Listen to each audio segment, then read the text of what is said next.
ভাই ইসলামী ভিডিও ভাই, এটা সাপোর্ট করো ভাই, ভালো লাগবে। আসলে জান্নাত আজও কেন বিলম্ব দয়াল নবীর জিয়ারত আজও কেন বিলম্ব দয়াল নবীর জিয়ারত যে শান্তি মদিনায় পাবি বেহেশতে নাই উল্টা দাবি বেহেশতের নাই উল্টা দাবি যে শান্তি মদিনায় পাবি বেহেশতের নাই উল্টা দাবি বেহেশতের নাই উল্টা দাবি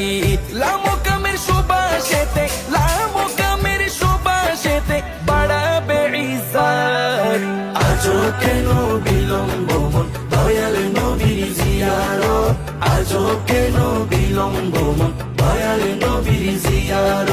গেলে বুঝবি মদিনাটা গেলে বুঝবি মদিনাটা আসলে জান্নাত আজও কেন বিলম্ব